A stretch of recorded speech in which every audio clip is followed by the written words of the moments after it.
नमस्कार, मी सुमित वानखडे पुन्हा एकदा आपल्या सर्वांचे सहर्ष स्वागत करतो आहे ॲग्रीशास्त्रच्या या प्लॅटफॉर्मवर, जिथे आपण सातत्याने फळबागेविषयीच्या टिप्स आणि टेक्निक्स कायम शेतकऱ्यांना देत असतो.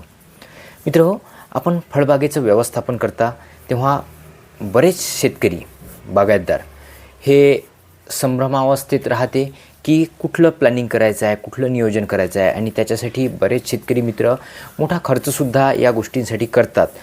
काही कन्सल्टंट हायर करतात, काही लोकांना ते काही पेमेंट पे करून नियोजन करून घेतात. तर मित्रहो, मला तुम्हाला सांगायचं आहे की ॲग्रीशास्त्राच्या या प्लॅटफॉर्मवर तुम्ही रेग्युलर अपडेट राहिलात आणि त्याची माहिती घेतली तर तुम्हाला सर्व माहिती इथे फ्री ऑफ कॉस्ट मिळेल आणि खूप चांगलं नियोजन तुम्हाला आपल्या बागेचं करता येईल. तर मित्रहो, पहा, आपण ज्या फळबागेचं नियोजन करतो आहे ते हॉर्टिकल्चरल क्रॉप मॅनेजमेंट आहे. हॉर्टिकल्चर क्रॉप मॅनेजमेंटमध्ये आपल्याला बरेच बारकावे आणि ट्रिक्स ह्या समजून घेणं महत्त्वाच्या असतात. जर आपण ह्या छोट्या छोट्या ट्रिक्स समजून घेतल्या तर मोठ्या प्रमाणात आपला उत्पादन खर्चही कमी होऊ शकतो आणि चांगलं मॅनेजमेंट तुम्हाला करता येऊ शकते. त्यासाठी कुठलाच अमाऊंट तुम्हाला पे करण्याची गरज नाही, कुठला कन्सल्टंट हायर करण्याची गरज नाही. फक्त गरज आहे तर तुम्हाला पूर्ण माहिती, इन्फॉर्मेशन कलेक्ट करणं आहे आणि त्याचं इम्प्लिमेंटेशन तुम्हाला तुमच्या बागेमध्ये करणं आहे. मित्रहो, पहा, हॉर्टिकल्चर क्रॉप मॅनेजमेंटमध्ये बागेचं नियोजन करत असताना बऱ्याच गोष्टी आहेत. त्याच्यामध्ये प्रुनिंग टेक्नॉलॉजी म्हणजे बागेला प्रुनिंग केल्या जाते. त्याच्यामध्ये आपण ब्रांचचंसुद्धा प्रुनिंग करतो, त्याचप्रमाणे रूटचंसुद्धा प्रुनिंग करतो. तर त्या प्रुनिंगची माहिती आपल्याला असली पाहिजे. त्याचप्रमाणे बहार घेतेपूर्वी तुम्हाला स्टोरेज मॅनेजमेंट समजलं पाहिजे की आपल्याला बागेमध्ये, झाडामध्ये किती स्टोरेज करायचं आहे, त्यानंतर आपल्याला कशी फळधारणा तिथे मिळेल. तसंच आपल्याला स्ट्रेस मॅनेजमेंट समजला पाहिजे. म्हणजे जेव्हा बहार आपण फोडतो त्याच्यापूर्वी जेव्हा आपल्याला स्ट्रेस झाडाला द्यायचं असते तर तो स्ट्रेस देण्यासाठी आपल्याला हार्मोनल चेंजेस जे झाडामध्ये होते ते कळले पाहिजे. म्हणजे कुठल्या स्टेजमध्ये कुठले हार्मोन विकसित करणं आहे हे सुद्धा टीम ॲग्रीशास्त्र सातत्याने आपल्या ग्रुपमधून माहिती देत असते आणि त्यानुसार शेतकऱ्यांकडून नियोजन करून घेत असते. मित्रहो, पहा, बहार धरण्याच्या वेळी आपल्याला बरेच शेतकरी खताचं एक नियोजन करतात आणि अंधाधुंद पद्धतीने खताचा वापर करतात किंवा अंदाजे खताचा वापर करतात. तर तसं न करता आपल्याला आपल्या जमिनीचा pH, आपल्या पाण्याचा EC, जमिनीचा EC किंवा पाण्याचा TDS ह्या गोष्टी माहिती असल्या पाहिजे आणि त्याला अनुसरून आपल्याला खताचं सिलेक्शन तिथे करायचं असतं.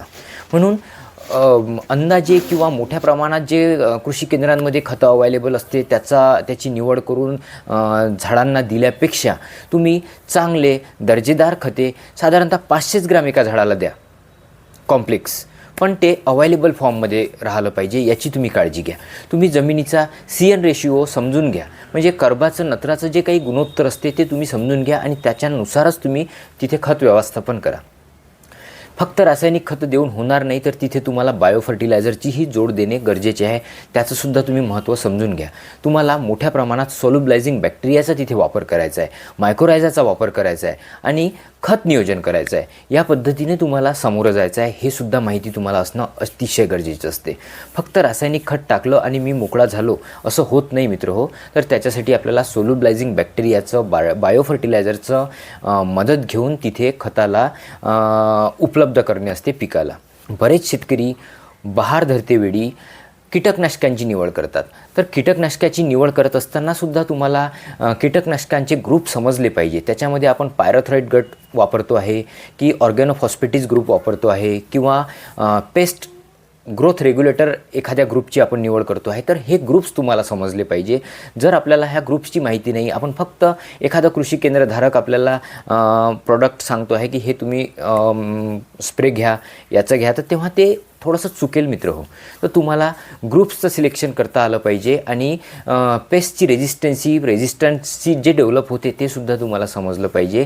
जेव्हा तुम्ही ग्रुप्सचं सिलेक्शन व्यवस्थित कराल तेव्हा पेस्टला चांगलं मॅनेजमेंट करता येईल आणि निघणारे फळेही क्वालिटीची निघेल. त्याचप्रमाणे तुम्हाला थिनिंग टेक्नॉलॉजीचा सुद्धा वापर करणं असते. त्याच्यामध्ये बाग घेताना, फळे घेताना एका झाडावर तुम्ही 700-800 फळं घेतल्यापेक्षा जर तुम्ही 400 ते 500 फळं घेत आहे पण ते क्वालिटीचे घेत आहे, त्याला प्रॉपर न्यूट्रिशन मॅनेजमेंट करत आहे, त्याला थिनिंग टेक्नॉलॉजीचा वापर करत आहे, म्हणजे जे क्वालिटीचं फळ आहे तेच तुम्ही ठेवता आहात आणि जे दुय्यम प्रकारचं आहे किंवा डॅमेज फळ आहे त्याला तुम्ही काढून टाकत आहे, तर व्यवस्थित न्यूट्रिशनचं मॅनेजमेंट केलं जाऊ शकते आणि दर्जेदार फळं तुम्ही झाडावर पोसू शकता. हे सुद्धा माहिती तुम्हाला असणं अतिशय महत्त्वाची आहे. मित्र हो, पहा, टीम ॲग्रीशास्त्र सातत्यानं या टेक्निक्सचा वापर करते आणि शेतकऱ्यांनासुद्धा करायला सांगते. तर तुम्ही फक्त ब्रँडेड औषध किंवा ब्रँडेड खतं आणि मोठ्या प्रमाणात खतांचा वापर, औषधांचा वापर न करता वेळोवेळी हॉर्टिकल्चर क्रॉप मॅनेजमेंटमध्ये ज्या टेक्निक्स दिल्या राहते, ज्याचं मॅनेजमेंट करणं अतिशय गरजेचं असते, त्या तंत्रज्ञानाचा आपण वापर करायला पाहिजे. म्हणजे महत्त्वाचं काय आहे तर तंत्रज्ञान आहे. क्वालिटीचे किंवा ब्रँडेड खतं किंवा औषधं मी सातत्याने मारतो आणि मोठ्या प्रमाणात माझं उत्पन्न वाढेल असं बिलकुल राहत नाही मित्र.